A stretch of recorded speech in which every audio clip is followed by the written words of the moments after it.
Good morning to one and all. Today I am going to start third module. Actually, this module is related to the basics of the analog communications, means which is studied in principles of communication system, like amplitude modulation, frequency modulation, and phase modulation. If you see here, first before going to this module, we will recall the AM, FM and PM waveforms. See, observe here. I think I just recall. Do you remember? This is the message signal. The first signal, M of T, is the message signal, and after that we use the carrier signal. After performing the modulation, here we got AM, amplitude modulation. If you observe here, the amplitude of this carrier is varied with respect to the message signal. That is the modulation. If it is AM, amplitude of the carrier signal is varied.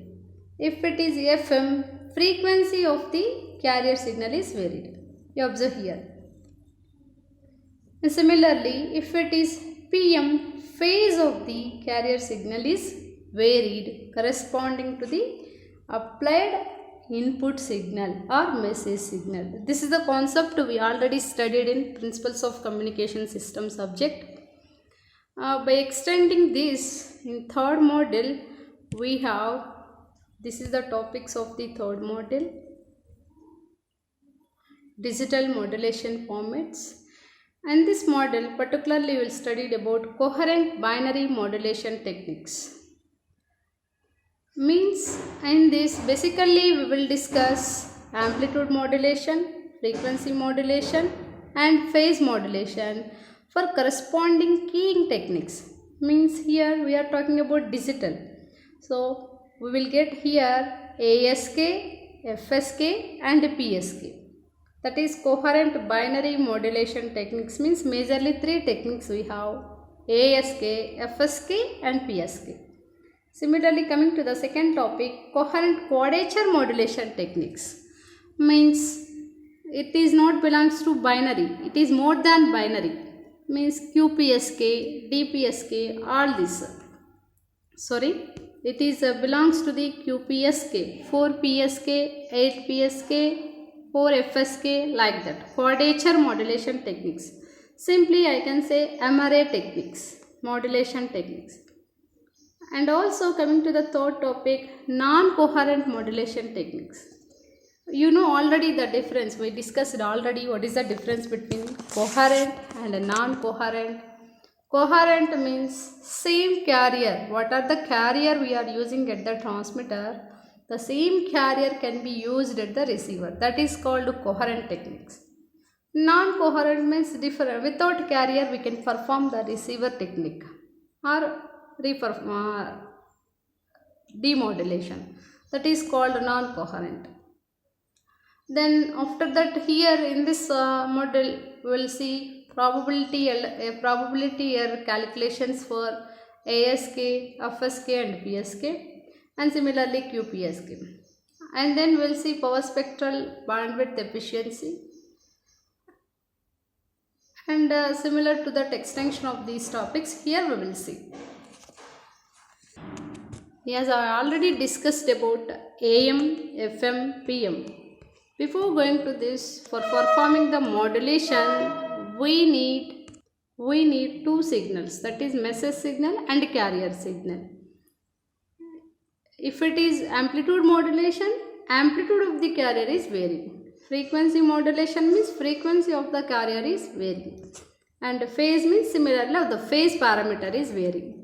These things are we already know. In the same way, if you compare with the digital modulation techniques, what is the change is going to be happen means, instead of message signal here, we are considering this message signal is continuous time signal.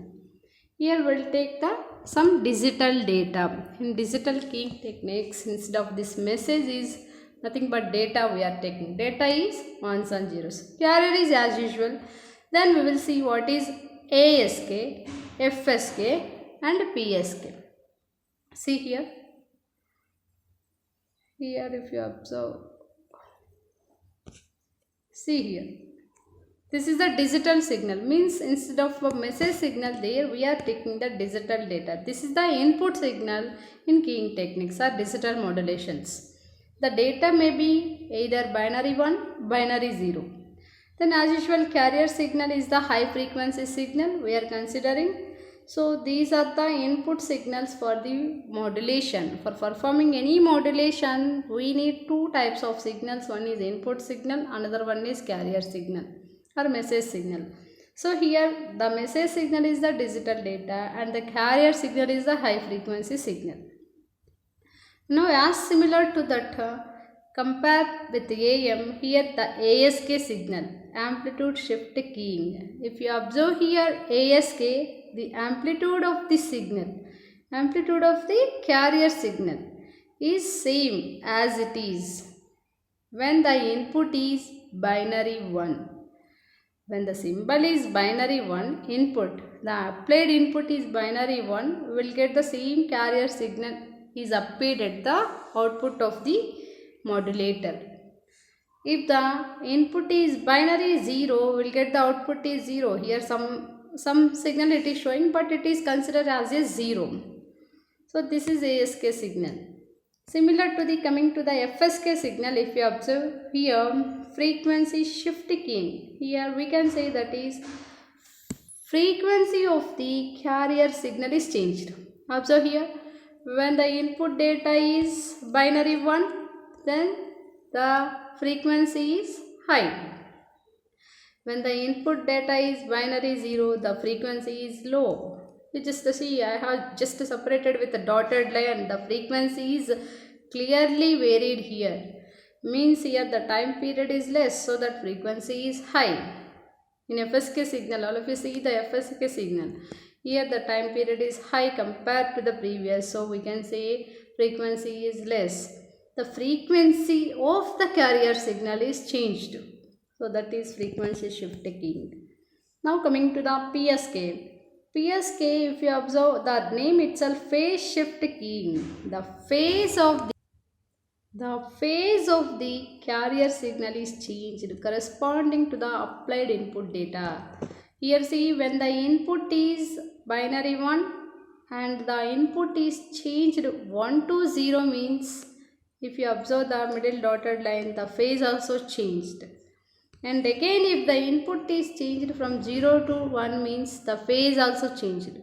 Means I can say here PSK means we have two different types of phases, that is 0 degrees and 180 degrees. These are the basic techniques, basic digital keying techniques.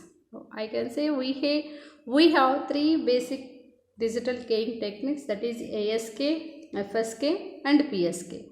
These are the waveforms for the keying techniques. According to our syllabus, we have only PSK and FSK. First we'll start with the PSK technique. Then in this module, particularly we will see what is PSK generation and how the signal can be demodulated.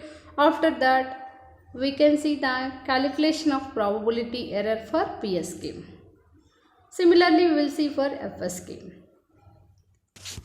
This is general introduction with comparison of the analog modulation techniques with the digital modulation techniques.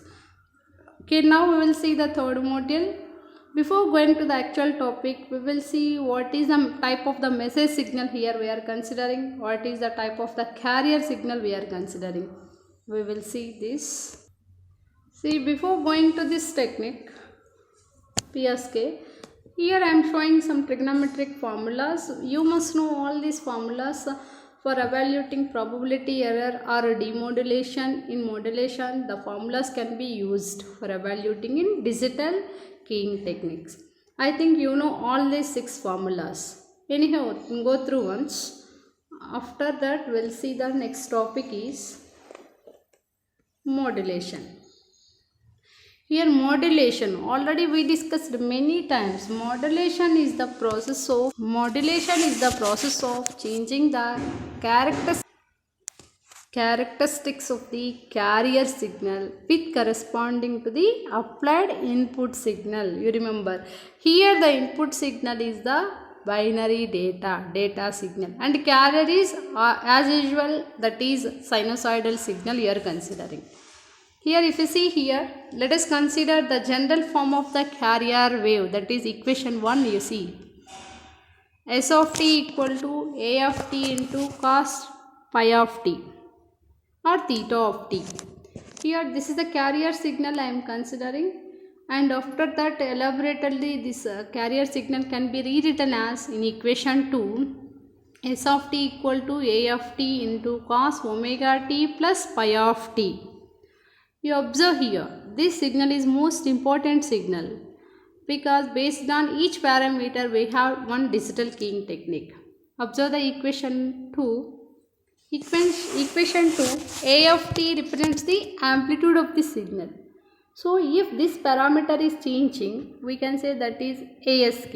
And here coming to this W is the angular frequency. If the W is changed means that is, we can say that is related to the frequency modulation. And similarly pi is nothing but phase is changed means that is phase shift keying.